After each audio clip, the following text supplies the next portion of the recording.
জয় মা কামাখ্যা। আমি শ্রী মোহরাজ মহারাজ, মা কামাখ্যা তন্ত্র সাধক।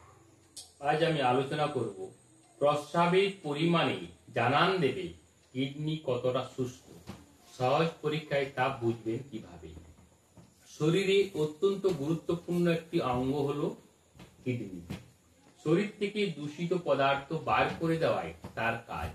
কিডনি বিকল হলে তার প্রভাব পড়ে সমগ্র শরীরে, এমনকি সময় চিকিৎসা না হলে মৃত্যু পর্যন্ত হতে পারে।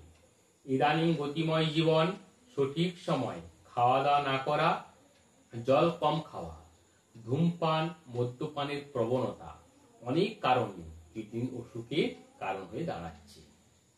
বিশ্ব জুড়েই বাড়ছে এমন সমস্যা।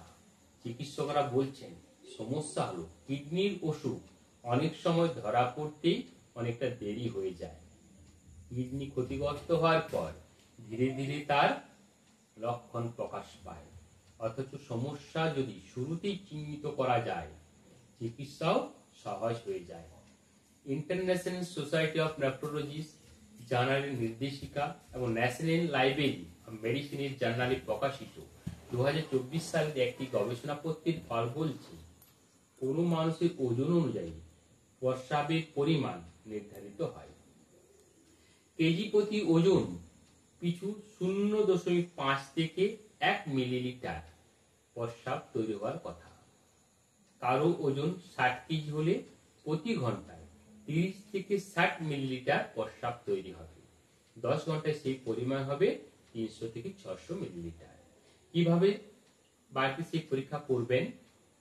প্রস্রাব করার সময় প্রস্রাব করার সূচক দেওয়া পাত্রের প্রয়োজন। এক্ষেত্রে 10 ঘন্টা ধরে কতটা প্রস্রাব উৎপাদন হচ্ছে তা দেখতে হবে। বোতলের সাহায্যে তা মাপা যায়। ওজন অনুযায়ী সঠিক পরিমাণ প্রস্রাব তৈরি হচ্ছে কিনা এভাবে বোঝা যাবে। মাসে অন্তত একদিন তা করা দরকার। ডায়াবেটিস, হাইপারটেনশনের মতো সমস্যা থাকলে বা শারীরিক কারণে ব্যথারোধক ওষুধ খেয়ে যেতে হলে কিডনিতে তার প্রভাব পড়ে। অর্থাৎ বিভিন্ন ওষুধের সাইড এফেক্ট গুলো কিডনির উপর চলে আসে। ফলে এমন ওষুধ থাকলে কিডনি তার প্রভাব পড়তে বাধ্য। তাই এই পরীক্ষাটি মাসে 1 থেকে 2 দিন করে নেওয়া যেতে পারে। প্রস্রাব কম হলে কি সতর্ক হওয়া প্রয়োজন? একবার পরীক্ষা যদি দেখা যায় প্রস্রাবের পরিমাণ কম হচ্ছে, তাহলে কিছুদিন পর আবার সেই পরীক্ষা করা প্রয়োজন। কিডনির অসুখ ঝুঁকি নিয়ে কাজ করা সংস্থা ন্যাশনাল কিডনি ফাউন্ডেশনের তথ্য বলছে, মূত্রের পরিমাণ কমে যাওয়া কিডনির সমস্যার অন্যতম লক্ষণ। আর কোন কোন লক্ষণ দেখলে সতর্ক হওয়া দরকার? পরিশ্রম ছাড়াও ক্লান্তিবোধ।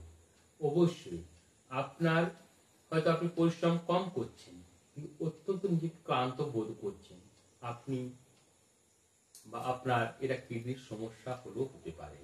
এছাড়া ওজন কমা, দ্রুততার সাথে ওজন কমে, যা কিছুটা ডায়াবেটিসেরও লক্ষণ, বা খিদে কমে যাওয়া, এটা কিন্তু কিডনির সমস্যা হলেও হতে পারে।